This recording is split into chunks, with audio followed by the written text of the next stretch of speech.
Long ago is it since a picture like this would have been either abhorred or ridiculed. But today, the education of small children in methods of self-preservation is recognized as a humane proceeding.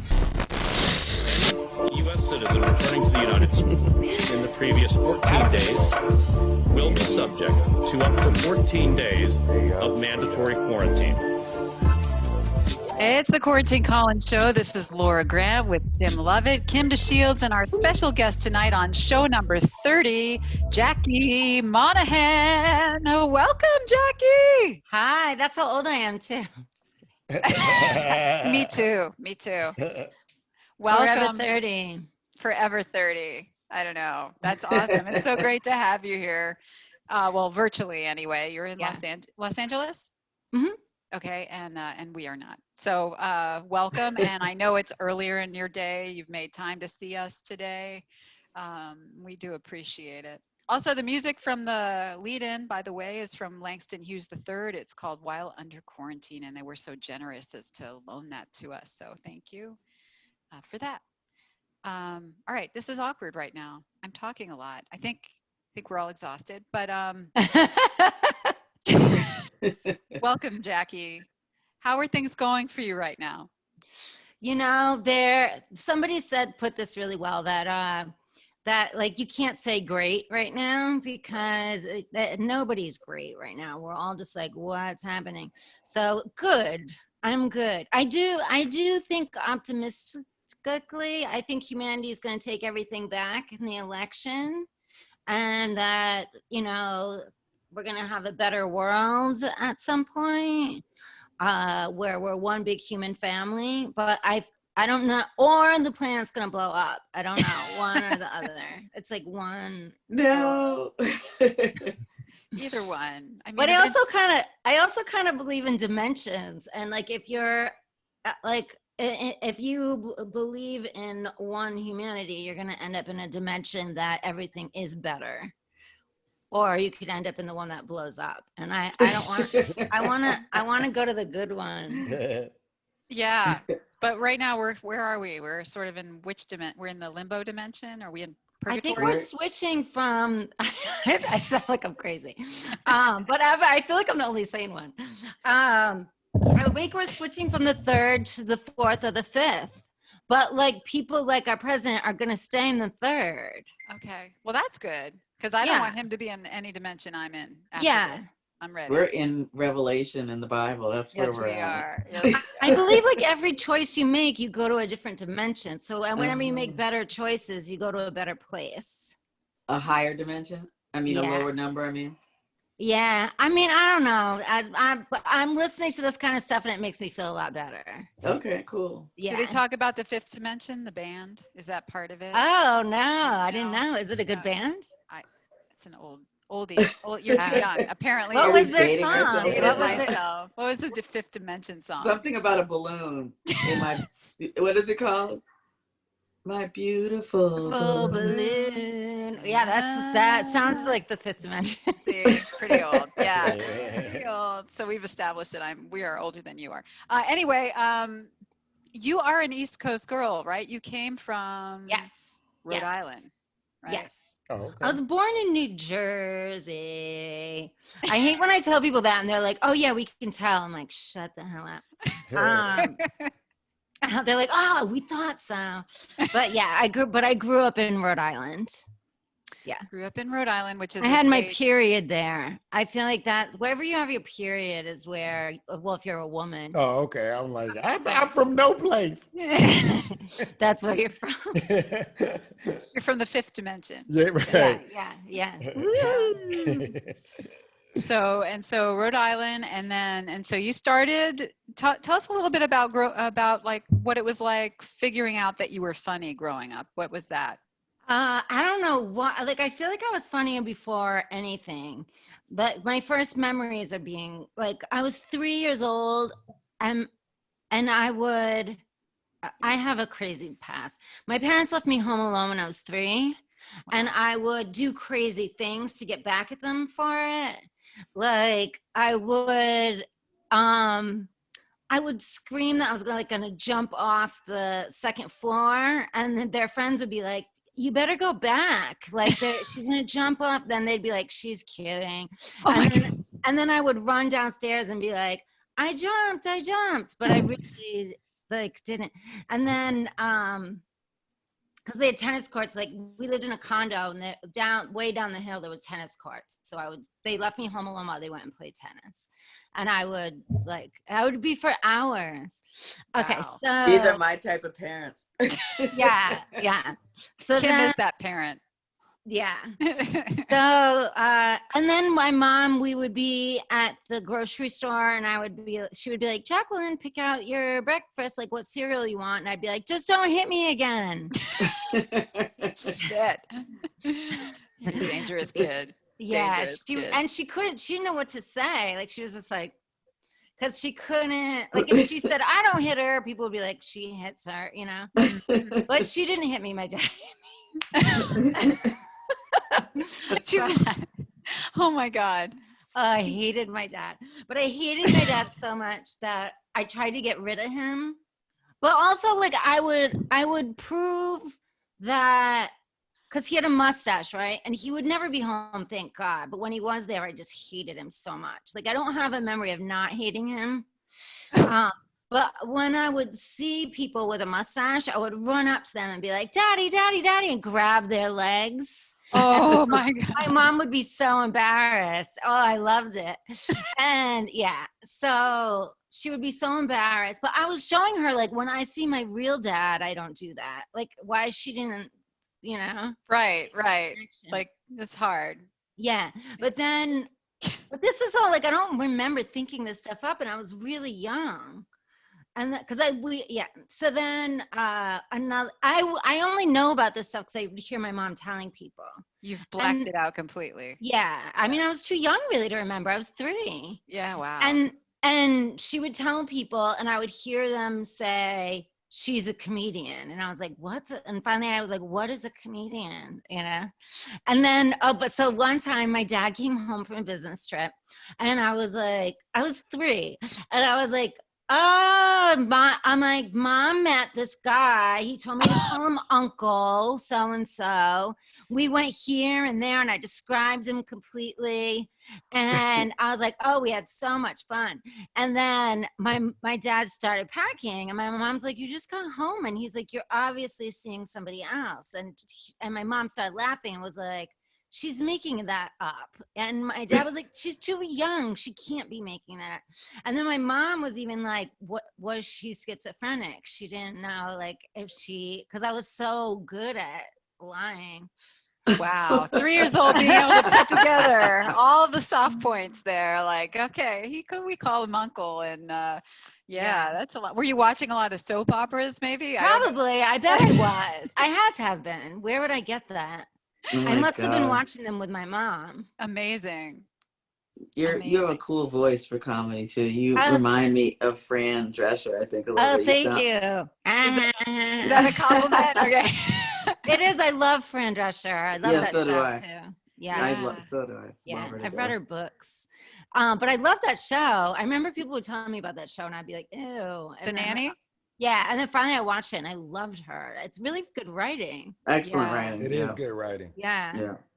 It's She's amazing. awesome. But so have people taken you aside throughout your career, throughout your life, and said you have a very distinctive voice, like maybe use that for voiceovers or commercials or things like that? Yeah, I mean, yes, but I know I haven't auditioned for voiceover stuff.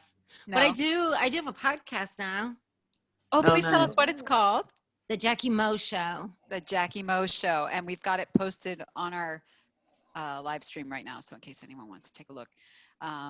That's awesome. And so you're doing, I see episode 8, Clay Drinko, author of play. So you have guests come on and Yeah, you know what? I'm so like non-structured that so far I have guests, or like sometimes I just speak on it. It's new. It's 8 episodes, but I'm also going to add like comedy. I feel like it's going to morph into all different things. I would like to do like a post-traumatic stress dance party, but and add that to it, but that won't be a podcast, but it'd also be called the Jackie Mo Show live somewhere. You're just an empire. You're an Yes. empire waiting to happen. Empire. Yes. Empire. What would the PTSD dance? I'm just curious. What Well, it would I've look always like. hated, like, whenever I would always date somebody that did like to dance. Like, I love to dance. Like, I live to dance. Like, a lot of times I dance when I go on stage and then I start the show. Mhm. Because it just gets me in the zone. Like, I used to play basketball, and I could always feel like when I was in the zone and when I wasn't, obviously, because I would get the pin. Get a point. But Or like, two. I won a free throw contest in sixth grade. I beat like eighth grade boys, and then like, and I knew that I loved that zone, and I could get myself in the zone. You know, I can't play basketball before I do stand up, so dancing would get me in the zone. And it makes me laugh making people watch me dance because it's ridiculous. But anyway, so when when I go dancing, I like to do my own thing. Like, I always hated doing like what everybody else was doing, like line dancing. I want to do my own thing. And then like gay guys would always grab me and want to swing me around and dance. And I'd be like, please, I can't. But I would always date somebody, like, because I date women. I'd be like, can you dance with them? And then they would love it. But I just need my own space. But now I found out that's PTSD. Like, to get rid of PTSD, like, you do your own dancing. Ooh, that's I didn't cool. know that. Yeah. So I'm like, oh, that's why, because I have such bad PTSD. That's why I didn't want to be told, like, doing what I thought, like, in a past life somebody had put me in a cage. But no, it's PTSD. But yeah, so I think it'd be fun to have a PTSD dance party where people just play music and dance however, and everybody's free to do their own thing. In their Because own like, space. people, I don't know, like, I don't want to do Zumba what everybody else is doing. Right. I want to Right. do my own thing. I think it sounds like fun. I might be Yeah. into it. Okay, do I'm a it. club member too. So yeah, absolutely. Good, good, Absolutely. good. So and you have some real credentials behind you. You know, you were Upright Citizens Brigade and the Groundlings. How did you get all into that stuff? That's a lot, you know? Actually, when I lived in, so I always was funny because I always like to scream things out, like just crazy. Okay, like there was this guy RJ Heim, who I think he's still the weatherman in Rhode Island. He would try to do news places, or he's the newscaster, and he would try to do it, and I would just scream stuff out, so he couldn't get the news out. Like, I just. And then I had this guy friend we would go into places and we would pretend to fight and that he was going to hit me. And yeah, it was terrible. But like that, like, I just did crazy stuff. So my friend was in a comedy troupe in Rhode Island. So she asked if I could be in it. So then I was just in it, and I was just like, I don't know. Like, it was so hard to take what I did and put it into something. I didn't know how to do it, but that had improv in it. And I loved the improv. The planning, the sketches wasn't fun, but the improv was so fun. Because we would have live show with sketches, and then she would just put our initials together, and we would have to run out and just do whatever. Mhm. Like, with no improv training or anything, but I always did good at it. I loved it. And then I moved to New York, and then I took improv classes. Wow. Yeah. You sound like a person, like, so far the theme is kind of like, I do my own thing. Like, I don't. Yeah. I Ooh la just. la. Ooh la la. She's got her own drum that she beats, I guess. Yeah. And so you kind of, you do your own thing. And then, I mean, I don't want to jump too far ahead, but I'm impressed by your writing, that you've been a writer, and your build. And when we see your bio, it says actress and writer first. So I think, you know, that's quite something, you know? Yeah. That all came accidentally. Okay. Yeah. So I was doing stand up, and I love stand up, and this woman asked me, Madeline Olnick, who's now my best friend.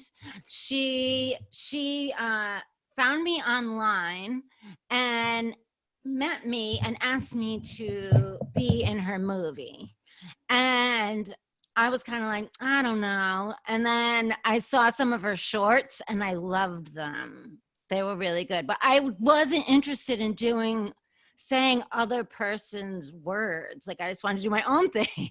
Right. But then I loved a short. It was dark and funny. And so then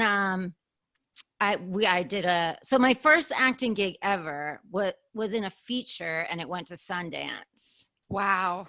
Yeah. Oh, wow. Which Yeah. one was this one? Was this Codependent lesbian, space alien, seek same. Seeking Same, right? Nice. Oh my gosh. I love Okay. that. I'm bald on the cover. That's great. That is I was so in a great. bald cap for a lot of, yeah. So who writes something and then gets right into a wins Yeah. like into Oh, I a- didn't write it. It was my first You acting. acted in it. You Yeah. acted in it. So then after, she was like, I want to do another movie with you, but I want you to help write it.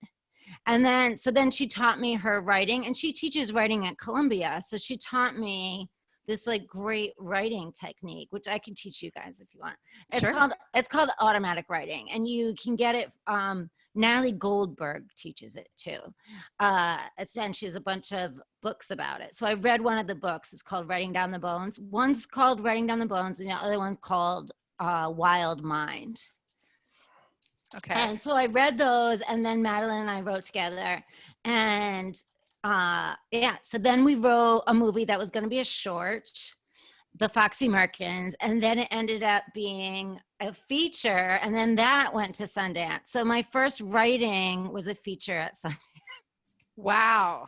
That's impressive. Yeah. Very. And I'm proud of it too. It's really funny. It's about lesbian hookers. It's a parody of My Own Private Idaho and Midnight Cowboy, where Okay. they're gay hookers. We're lesbian hookers. So I'm like the Keanu Reeves of My Own Private Idaho. Oh my gosh. Okay. Can I just ask you, so what does that look like when you're co-writing with somebody? Is it a situation where you start writing and then you pass off what you wrote, or do you two like sit in front of the computer together and just start ranting? Like, what does that look like? It's interesting because I feel like I do everything backwards. I am writing with somebody else right now like that, where we're just writing our own parts and passing it. And I've written with somebody else that way too. But how Madeline and I, and how I first started doing it was, you know, we do pen to paper, and I do it 3 times a week with her now. And we do pen to paper, a set time. I have a timer. It's always near me.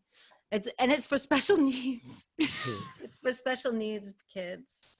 But it works for everything. It works for cleaning. It works for everything. But I set the timer, and then we just write.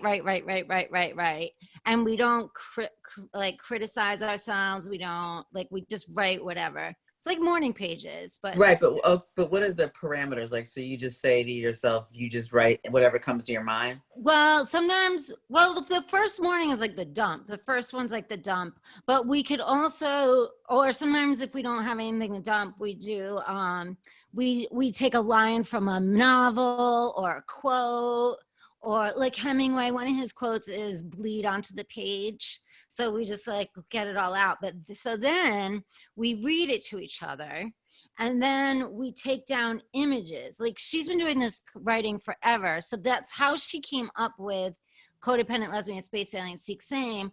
She was doing writing, and one of her images was I am Spock. Somebody read back that image to her, I am Spock. And from that, she wrote Codependent Lesbian Space Alien Seek Same. Wow. So yeah, so then we read it back to each other, and then you write from those images. Okay. And then it's like magic. It's so layered and funny and just crazy. Because otherwise, and I've wrote with other people where we just like go back and forth, or, you know, and it's just like a layer like this. It's still really funny, but it's not like this crazy layer underneath. Okay, right. So it's like yeah. But then we just keep doing it and reading the images and writing from there and writing from there. Wow. That's fascinating. And then we took the funny stuff and put it in a doc. And then we didn't even write a script. We would just film the different parts and then put it together. Wow. And then see what's missing, and then film that, and then put it in. Wow, that's awesome. It's like backwards, but it works. Yeah, it does work. It reminds But me it of takes like a lot of time. It takes a lot. it's like PowerPoint when you make a PowerPoint and then you add the transitions at the end. Yeah. That's very cool. Wow. I don't think I've ever heard anyone say that they wrote like that. I think Yeah. it's fully imaginative though. It sounds really Yeah. cool. That takes the Absolutely. pressure off, I think, too. Like you can just it flow naturally and not be forced to Yeah. travel in a certain direction. That is so like Yeah. liberating to hear you say that. So thank you Yeah. profusely. Like, Yes. It gets you in the zone. But Yeah. also, I can do it by myself too. Like sometimes I'll do it by myself, or I'll just set the timer and write by myself, and then go back and things that I liked, circle it, and then write from those images. Because you're like, where did this even come from? Like I come up with stuff that I'm like, I don't like that didn't come from me. Right, Wow. right. Is it always funny or is a lot of it just sort of not funny and you're No, just so a finding lot of things? it's. That's amazing. No, Wow. sometimes it can be funny, but I kind of have to. Yeah, it's all over the place, but it's not always funny now. That's amazing. Jackie, can you tell us a little bit about the first time you did stand up and what that was like? Yes. So my ex-wife was like, I want you to do stand up. I don't want you to rely on other people for improv, because she kept seeing me get let down. So she wanted me to, and also she was like, I don't want to hear you say one more time that you want to do stand up and not do it. Like you can't, she's like, if you're not going to do it, you can't talk about it anymore. So I was like, whoa, I'm going to go do it. So I thought I was just going to do it and then be able to talk about it, but still never do it again. Like a couple of weeks prior, I had jumped out of a plane and then like while I was in the air and after I was like, oh, I can't wait to do that again. But then I never did it again. Right. Wow. So I thought that was going to be the same with stand up, that it would be fun and everything. And I could say I tried it, but I was addicted immediately addicted to it. I loved it. Where were you? At the Ha Comedy Club in New York. Nice. Oh, wow. So after that first night, how soon did you get back on stage? I made a friend quickly and we just went. And the thing is, it's funny looking back. It's fun. She was like just a go-getter and just like go. Like she was a workaholic at it. She had been an actress and she wasn't getting acting parts. So she was just like, I'm going to do stand-up instead. So she was like, you have to go up. Like she like listened to what everybody said and did it. So she was like, Jackie, we have to get up. We have to get up this night and that night and that night. And I'm like, okay. Like she like, I like had a coach. So yeah, right away, I just became friends with her. We worked in a restaurant together, Del Frisco's in New York. And yeah, so we would go 3 times a week and then it got more and more and more and more. And then we had a show together. Yeah. You did your own show together or somebody Yeah, got, we did our wow. own show. Yeah. Amazing. Yeah. Amazing. In New York Mm-hmm. to do that on your own. Yeah. Yeah. That's It was awesome. mostly her. That's awesome. And then somehow from then until now that you started doing that in what, 2005? 2005. So it's been about 15 years. Mm-hmm. From that, you ended up touring with Amy Schumer. Yes, she came to, oh, you know what? I also worked with her. She lived with somebody I worked with. And so that woman I worked with came to see me and she said to Amy, this girl's so funny, you got to go see her. Wow. So then Amy came and she was like, loved me. And then we just like hung out all the time. But then she just blew up. And then I toured with her. Yeah. Awesome. That's awesome. But she had been doing it a little bit before me, maybe a year and a half. Oh, so this was early on before she became Amy Schumer, like yeah. now. Oh, yeah. Mm-hmm. That's awesome, though. Wow. And What year would you say that was? 2006. Oh, a year after you started. Yeah. That's pretty awesome. Wow. Yeah. And when did you get to Eric Andre? Oh my God. I love him so much. So Eric and I, so first time I met him was at that show, the Dylan show that I made and with the other woman. And so Eric and I became friends, and I was friends with Dan Curry, who's Eric's head writer. And Dan was the first person. I walked out of an open mic one time, and Dan was like, "Hey, you're really funny." And I was like, "Oh!" Like, it was the first time that somebody, like, I guess I hadn't met Amy yet, but it was the first time that it was somebody that wasn't somebody I knew or my ex-wife. That was, you know, it was this first stranger that was like, "You're really funny." Awesome. No, wait, that's a lie. Because at my first open mic, people said I was funny. It was the first person that I thought was really funny. Wow. That I was funny. That's what it was. Because I remember just being so happy. And we're still friends. But he's his head writer and producer of the Eric Andre show. But so he was friends with Eric. So we would hang out. But Eric and I, one time, we spent, like, we were going to different clubs performing and like going to bars and stuff. And I kept being like, "Is my boyfriend looking at you?" to different people, and women would be like, "What's going on?" I'm like, "Is my boyfriend looking at you?" And they would be like, "Oh my God, no, I don't think he was." And then Eric would start yelling at me like, "You fucking bitch! Like, why are you like you're ruining my?" And I'd be like, we just kept doing it over and over and over again. It was really funny. We did it for hours, we would just do it all over walking somewhere, and then we would walk somewhere else and keep doing it. I was like, "Is he looking at you?" Constantly pranking people. That's so great. That's so great. Fun. Oh That's my hilarious. gosh. And some women were so like, they felt so bad for me. Until, did they ever figure out that this No, was we a ploy never to let make them them know. feel bad? Okay, I was going to say, No. that's pretty sharp. No. Pretty sharp. This is the Half Point. This is the Quarantine Call-In Show. If you're interested in joining us in the Zoom room, feel free to hit the link. Otherwise, ask your questions from the Facebook comments, and we'll go from there. I know lots of comments so far right here. I see Kristen is all about you already. She's going to check out your Kristen. podcast. And Bob, let's see who else is on here. There's a lot.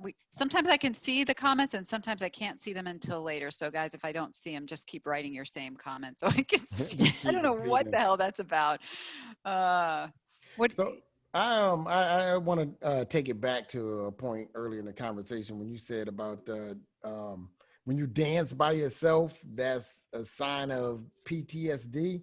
I don't know if it's a sign of PTSD. Oh, okay. I just found this out very recently that dancing without having to do what everybody else is doing is a PTSD relief. Interesting. It's not a sign of PTSD. No, because I can't dance with other people. As soon as they start doing line dances, electric slide at the wedding, I'm gone. Me too. Same. Hey, right. Same. So I'm like, you just taught me something about myself. You know what I mean? Yeah. She just diagnosed you, Tim. She diagnosed you. Yeah. I love it. So I must have PTSD, right? Oh I'm my all about the line dance. I can't stand the line dance. I'm trying to do the whole crowd just moving you off the dance. Yeah. I can never remember the steps. I've gotten in fights with DJs. Like, nobody wants to clear YMCA. Like, don't play it. But meanwhile, everybody's like, "Why?" And I know. I'm like, no. Every wedding, every birthday party, the electric slide. Right, We have to do or it. the Cupid shuffle, or just so many. The cha-cha slide. I can't do it. I can't do it. I know. We But should you just know- all get up and do it right All now. the aunties do it though. I know. They do. They wait for that. They can't wait. They take their shoes off. Right. They drag you up there.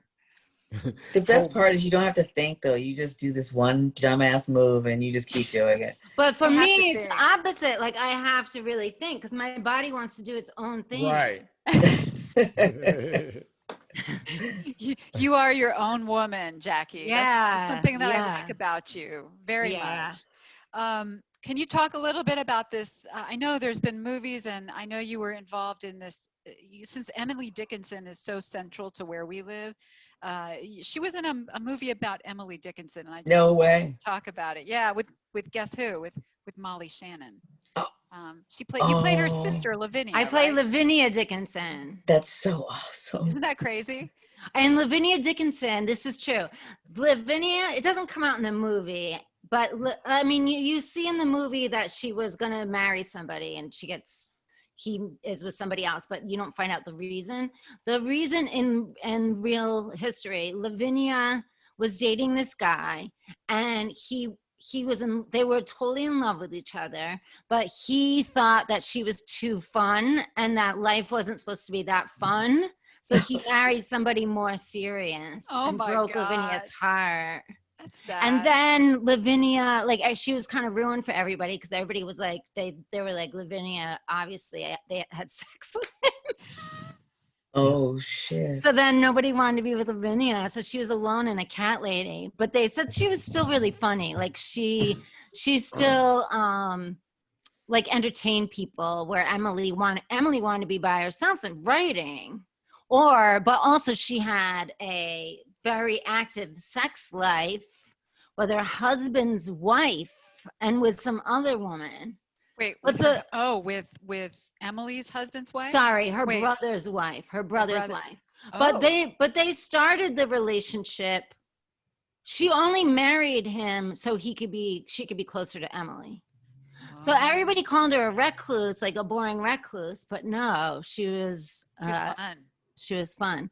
But and they said that she didn't want to be published. She hid her stuff. Like meanwhile, she was really trying to get published because the patriarchy was like, yeah, if you guys want to create something really good, like you have to be this spinster. So they didn't celebrate how great she was. Are you trying to tell me that white men rewrote history in that one? Yes. I'm shocked. Yeah. Yes. Oh my God. Yeah. Wow. Because they didn't want women. They didn't want women to be like, oh, we can A, be with other women, or B, we can have a fun life and create. Of course we can. So, but it all comes out in the movie. You have to watch the movie. And Molly plays Emily. Oh, nice. Now, and I play the cat lady. The cat lady. When is it coming out? I can't wait to see it. It came out already. It premiered at South by Southwest, but you can watch it right now on Hulu.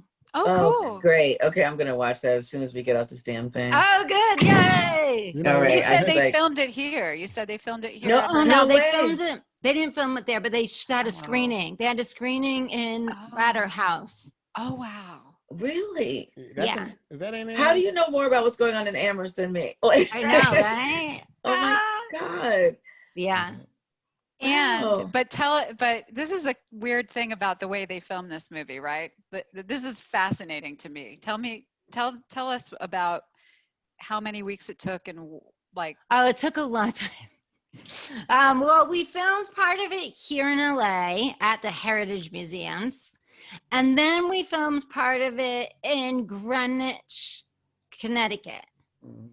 And that was, oh my God, that was crazy. I was going through like a dark time, and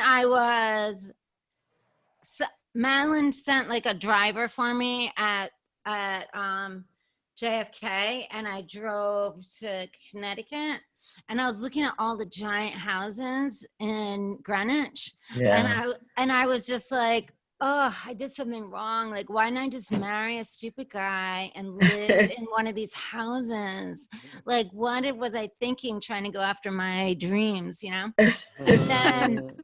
And I was just like, oh, I was going through a divorce. I was like really painful. And then,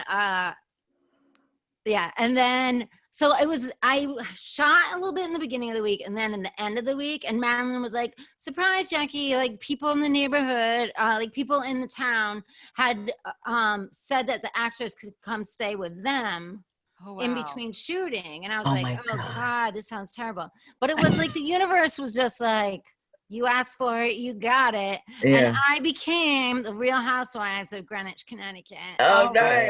And it was awful. It was awful. Like the universe was just like, Jackie, be happy. Like I was like, by the end, I was like, I made all the right choices. Right choices. Like these women were off. Like I went to the country club with them. I did yoga. I went to the gym. I went to the bars. I mean, it was fun to visit it, but I wouldn't want to live it. Like they were all having affairs, and all the women were like, they would go to the gym and not really work out. They would just like huddle up and talk about what was going on, and they would try to like reel me into it. And I hate gossip, you know. I was just like, I want to actually exercise. And then, but they would pit their high school football team, there's kids against each other. Oh, wow. And like one woman, her husband had an affair with somebody, so she ruined their football team by pulling the kid out and putting the kid in another school, and everybody was just like, no. Wow. So they really are like they are on TV. It's for Yeah. real. Oh yeah. Oh, wow. They're so bored that they create chaos. They create chaos. Oh my for God. sure. Aren't we lucky, Kim? See? Didn't do that, right? I feel lucky. I feel very blessed right now. I I'm do still too. buying a house in Greenwich, so I don't care. Yes. It's your house. No, I would not want to live there. I No? would not. I would rather have my apartment than live in that giant house and be. Everybody was just miserable. Like a prisoner. Oh no, that's Yeah, terrible. doesn't sound good Yeah, at I hope all. they don't watch this. You know what? They're our number one fan base. They In are, Greenwich, the right. ladies of Greenwich, Connecticut are all into this show. But Trust this me. could just be the scandal we need to get off the ground. That's right. That's right. Hello, what is it? TBT? Who does those shows? Who's the one that does all those shows? TMZ. TMZ, yeah. TMZ. Oh yeah, I don't think we want TMZ, but yeah, very interesting. But like what I was getting at was like you filmed it 2 weeks, and then you had to come back like a long time later and film it another 2 weeks. So like the Yeah. whole Oh continuity. wait, that was the Foxy Merkins. Oh, okay. Sorry, I got Or was it? confused. Or was it? I thought it was we Dickinson. kind of did that with both, but I think it was planned with Wild Nights with Emily. Wild Nights with Emily. That's the name of the film. Yeah. That's right. Okay. Awesome. Wow. Now I you can't have believe a bunch of projects coming out. Do you want to say anything about those things? Yeah. So I'm doing I filmed a few episodes Between Two Urns. It's a parody of a parody. So it's my dead relatives in urns, and I have two comedians playing the urns. Like, so it's like a puppet where they pull the urn while they're talking. Right. And one's my dad who Yes, just I heard passed your away. dad. Yes. And the other one is my great aunt, and one's very Republican and one's very liberal. So, and I play a character, but it's really kind of me, but it's not me, where I can have a normal conversation. But my character only wants to talk about creating love in the world and unity, and that's all she wants to talk about. So the relatives hate it, but she also has a guest on, like anybody that wants to come on to promote something of theirs, they come on, and then they're just trying to promote their whatever they have. Like a couple friends have a book, another friend has an album, and Madeline came on for Wild Nights. So they're trying to promote their thing, and I'm just like, how does it make love? Like, how does it make everybody come together? And they're like, I'm just promoting my, and then the relatives are just like laying into me and the guests and each other. It's the opposite of yes and. It's all no but. No, all no but. No, no. But it's really funny, and I love it. It's the person really who does your father's voice is really, He's really so good. good. I It's can Matt picture it. Gallagher. It's not Gallagher. No. Matt Oh, Gallagher. cool. Matt It's Gallagher. Matt Gallagher. That's funny though. Not Gallagher. I'm not gonna tell him Gallagher. that. I'm like, I'm that's gonna tell him different. that. That's really funny.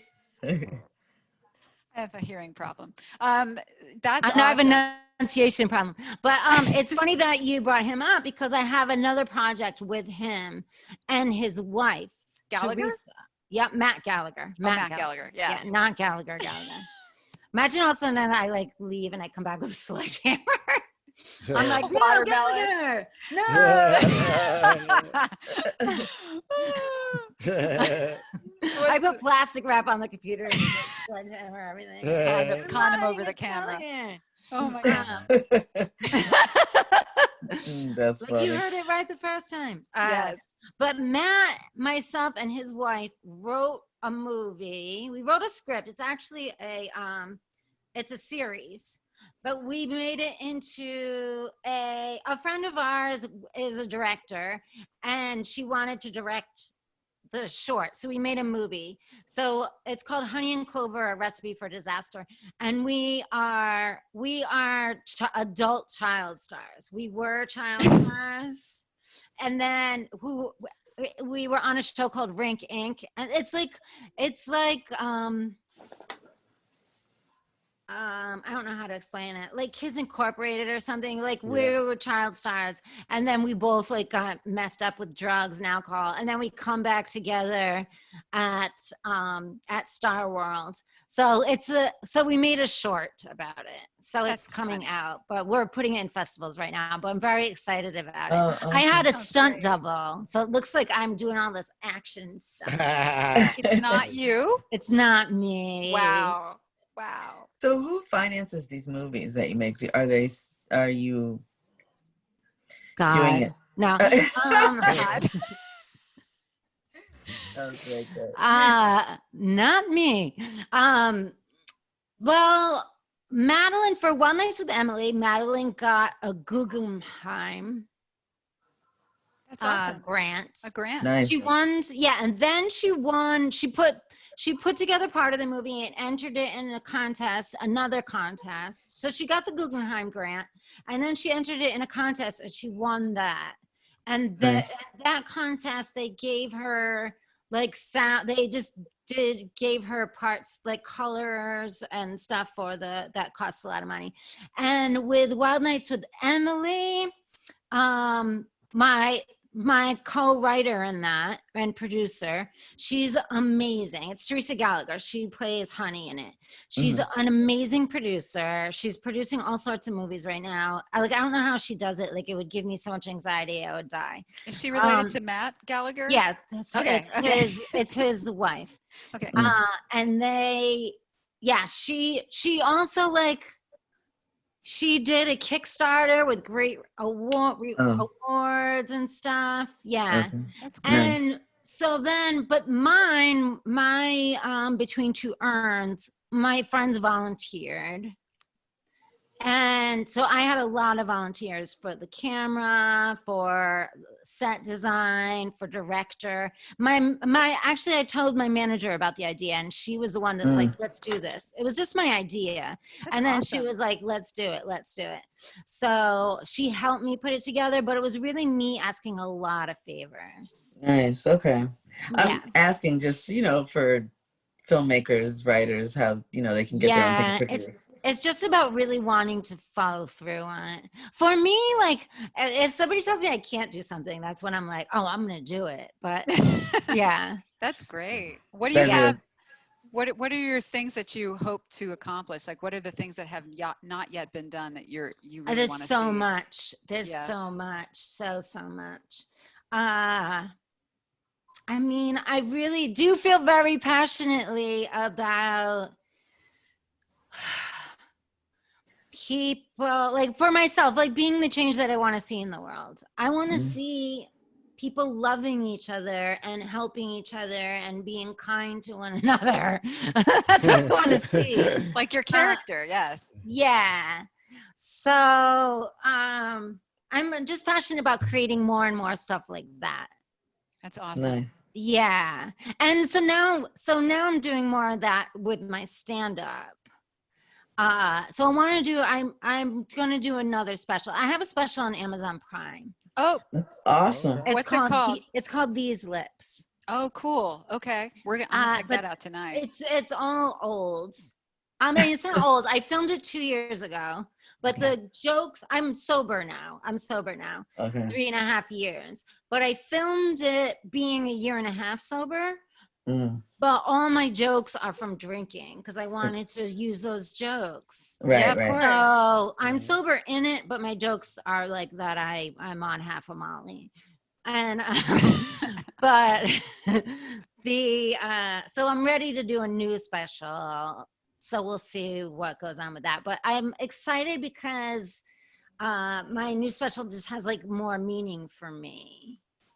I love all my old jokes, though. I really do. I love them. I think you're gonna love the opening. Well, I mean, congratulations on your sobriety. And I know Thank that you. some people think that that would quash your creativity, but it sounds to me like you have grown even more creativity and more Definitely. clarity. So that's very inspiring for those of you who are thinking about it. Yeah. And it's part of why I got sober, because I was so busy, and then the one night I had off to drink, I would just black out right away. And then the next day I'd be like, what happened? And everybody would be like, you were so funny. Oh my God, you did this and that. And I'm like, I want to remember. Like, what did I do? Like, and they would tell me all these funny stuff. And because I couldn't remember it, I couldn't write it down and do it on stage. It's really writing because of writing. Yes. Yeah. That's awesome. You've accomplished a lot in comedy. Like, you know, a lot of people are stagnant, you know, for different reasons. And so could you share how, you know, in such a short time that you accomplished so much? I kind of did go through a period of stagnation. And nobody would like admit it. Like, I wouldn't admit it either. And it took me getting sober to then have a new aim. I don't know how to explain it, but yeah. And then just being more passionate about what's going on in the world. I was passionate before about what was going on in the world, but I also was in a lot of pain from my divorce and stuff. I was going through a lot. And so getting through that just opened me up so much to where I was stuck in not facing myself. I wasn't being completely honest with myself. Like, my goal right now in life is every day to be more and more honest with myself, because I come up with the best comedy that way. If I'm like brushing something under the rug, I'm not going to be funny. But if I'm completely honest all the time and able to laugh at myself, like, yeah. My problem is I have more fun when things go wrong. It'd be a now danger. Now that I'm sober, not before, but now that I'm sober, because it makes me laugh so hard when something goes wrong. I don't know how to explain it, but it's not good. It sounds like a mechanism to cope. Like you can see the funny in the hard things, you know? Yeah. Well, I actually talk about that. The guy I interview in Clay Drinko, he wrote a book called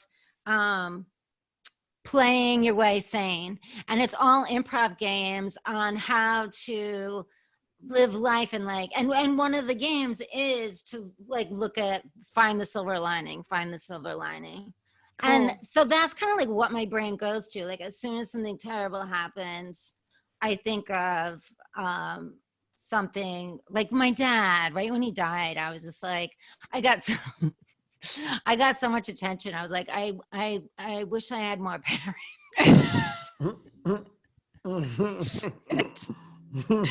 Oh my God.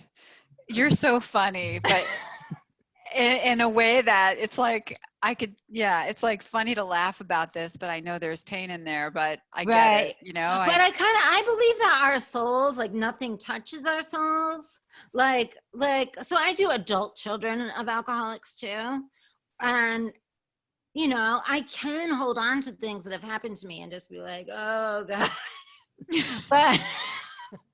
But I can't do that. Like, my life, I feel like it's a choice to be happy. Yeah. Like the whole saying, do you need to be happy, or do you need to be right, or do you want to be happy? Do you want to be right, or do you want to be happy? I'm just like, both. I want both.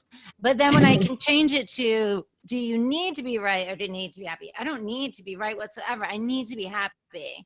Like, I want to be happy. Like, so it's a choice for me to choose to be happy. But I believe my soul's never hurt, so I can like hold on to that. That's awesome. Yeah. Really. Now Wow. I know you're teaching.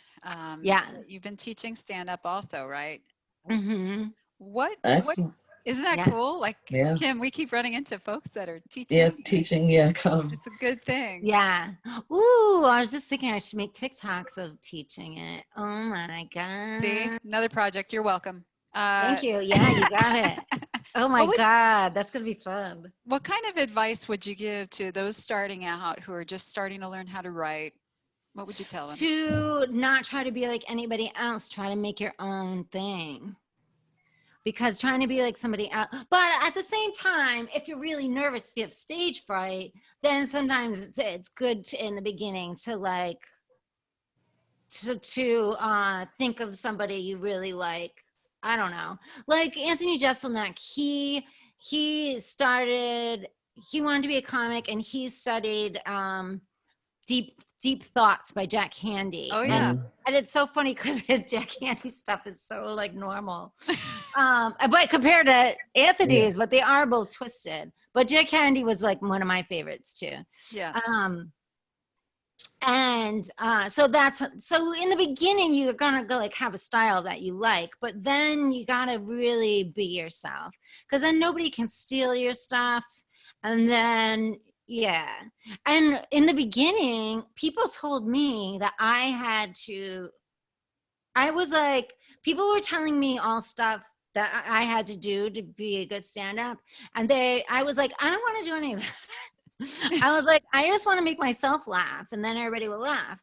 And everybody was like, no, that's not what you do. Everybody was like, Jackie, you have to make the audience laugh. And I was like, then I don't want to do it. Like, I don't want to do it unless I'm laughing.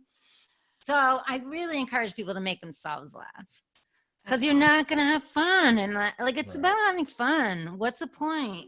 Yeah. True. Yeah. So if I'm making myself laugh, I'm going to have fun. If I'm trying to make them laugh, who cares? Right. Like, I'm going to try to make, like Tig and Anthony are great examples of people who aren't going to change who they are. Yeah. And I am. Like, if there's an audience and they're not laughing, my mind, though, does want to go to the worst stuff. Like, but I do try to make them laugh. But because I want to laugh, kind of. But like Anthony and Tig, they keep their same exact thing no matter what. And like, that's amazing to me. Like Tig has a whole thing where she did 5 it's on one of her specials where she did 5 shows in Vegas, and they all bombed. Yes. To where they wanted her to leave the room. She had to go get the ice cream. Yeah, but she didn't change one thing. I'm just like, that's amazing. I love that. Yeah, I feel like with Tig especially, like she almost leans into the awkwardness. Yeah. If somebody's not getting it, she spends more time waiting. And Yeah. Yeah. I mean, it's painful, but it's like her. But I her love Indigo Girls it. bit. Yeah, it's just amazing, right? Yeah. So that's cool. That's really cool and great advice to give to somebody. Yeah. Embrace the awkward. Yeah. Yeah. Live in the pause. Yeah. Yeah. And so, I guess I was going to ask you who your heroes are, but you've named a few great people. But who are your dream, like your favorites? I love Steve Martin. Yeah, I always suggest reading Born Stand Up or Standing Up. I always forget. Yeah, and I love Dave Chappelle. Like, oh my God. Yeah. That joke about transgender. It's so like only he could say that. Right. Like, he was just like, but like I thought like kind of the same thing, but I couldn't say it the way he said it. And it's a great example of there's a gray area.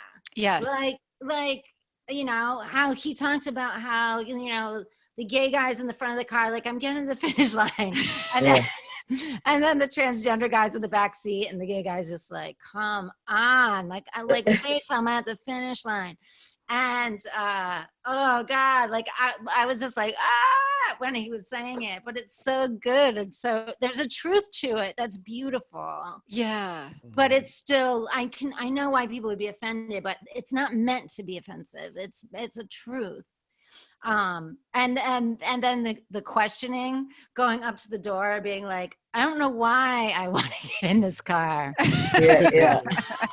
That's so funny. Oh my Oh God. my God. It's like one of my favorites. It's so good. Wow. It's just so good. That was like masterful, that analogy. Like Yeah. it was just brilliant. And I just was like, oh my God. But I was cringing at the same time because I was like, oh Yes. my God, he pushes past a point that I would never even consider going up to. Like he just has Same. no boundaries and no filter. And Yeah.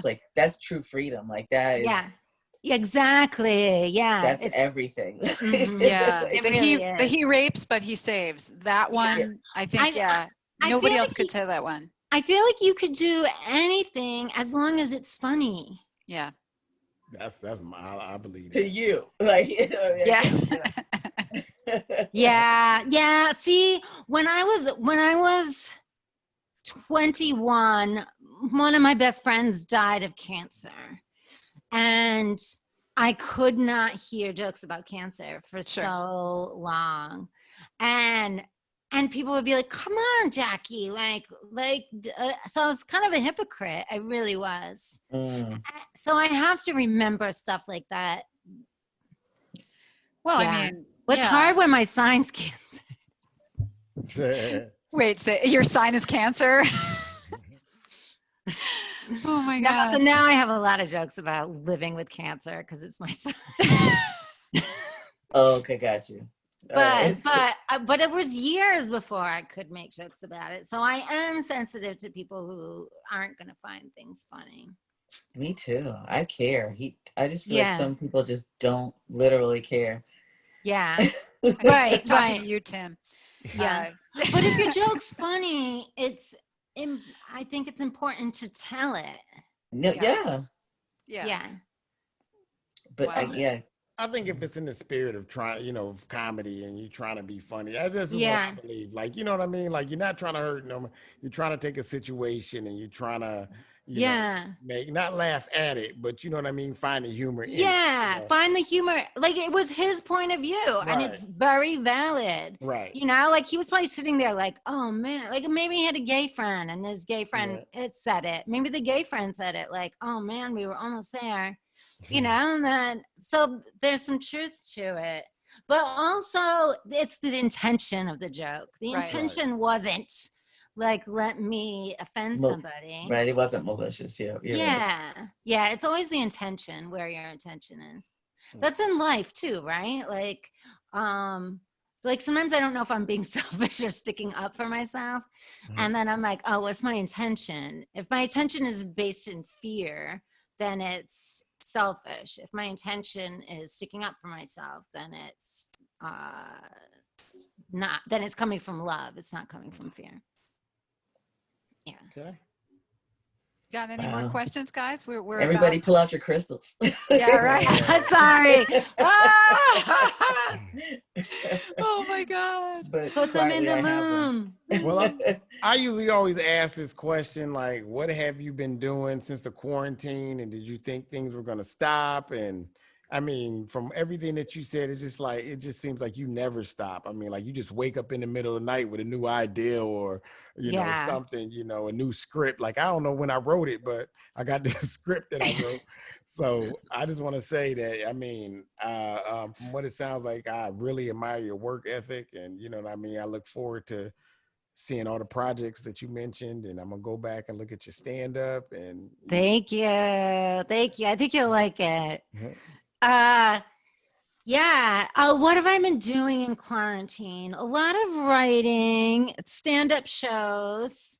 Have you been doing a Zoom shows? Yeah. Or? Oh yeah. Okay. I've been doing the Zoom shows, which this is a great example of looking at the silver lining. Like all my friends from Rhode Island can come to the Zoom shows. Like they get to see me once every 3 years, and now they could see me all the time. And so it's reaching a different audience, and like I can do shows in London, right, where from my apartment. So it is a positive, but do I want that forever? No, I'm dying for a stage show. Yeah. Have you done any outdoor shows? I haven't yet. No. It's gonna get No. cold though, but not for y'all. I will. But yeah. How did you like doing the Zoom show? Like, how did it feel funny, or what did you know? It's a weird feeling, but it feels way more weird for me not to just stand up. Gotcha. Yeah. I like if the other day I thought I haven't really let myself think about how long it's been since I did a live show. And the other day it kind of came to me and I lost my footing. Like I kind of almost fainted. Oh. Because I love it so much. Like I won't let myself miss it because I'll miss it too much. Yeah. So it's like like once I do it again. Just think about how much material and how many projects you've got that'll be out while you're doing your stand-up. You're setting yourself up for your best year ever, right? Yeah, This thank is you. like I have thank you. this, I have this, I have this. And I Check have me a out. lot of COVID jokes, so I'm excited. I want to like just get them out there before this is over. Nice. Sounds Yeah. good. Do you want to do one now? Is that Yeah, I was gonna say, let's Okay, yeah. All right, let's hear one. So my friend thought I messed up already. My friend talked to her doctor about her symptoms, and the doctor was just like, "You're fine, you're fine." And then she was like, "I've had diarrhea for a week," and the doctor was just like, "You got to get tested." And so she was like, so then she's a comedian and we were on a bunch of podcasts together and people were just like coming on and off the podcast.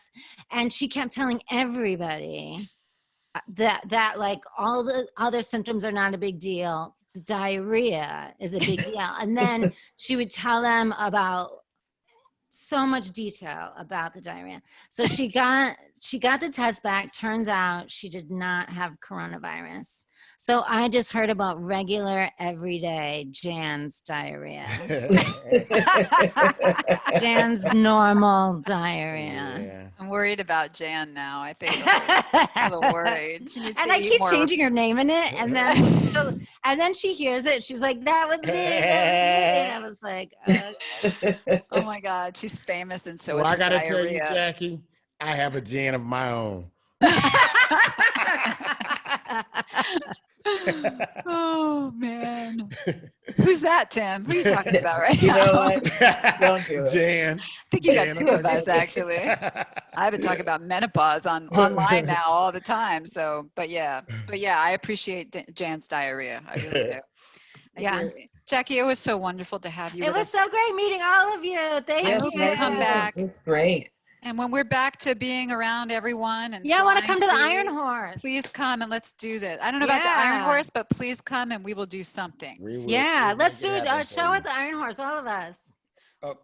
We will make it happen. We'll make it happen. We'll have to get rid of the owner, but no, I'm just kidding. Just kidding. God. I'm just kidding. That's so funny. Or maybe we could do it at Amherst. Who knows? Okay, could. yes. We could Let's do Yeah, it. do that's a it. good idea. We could do right? it at At Kim's Emily house. Dickinson's house. Yeah, we'll do it at Emily's house. Oh yeah. I didn't mean that, guys. At Iron Horse, I love you. I love y'all. All Okay. right. Yes. So Thank you, you so guys. much, You guys are Jackie. awesome. That was Thank really you. fun. All right, Bye-bye. everybody. It's the Quarantine Bye. Show. Stay. Check us out next Sunday at 6 p.m. Eastern Time when we have our next guest. Good night. Good night. Any U.S. citizen returning to the United States will be subject to up to 14 days of mandatory quarantine. Okay. We got that vaccine, third eye clean, we Visine. Dancing off the top rope, we Dougie off them high beams. Running hard like track meets, debutantes in back seats. Niacin for player P, my piss test with 5. Double fast on planet Mars, they surf the net, we surf the stars. Quarantine in Zanzibar, breathing on the masses. Paper like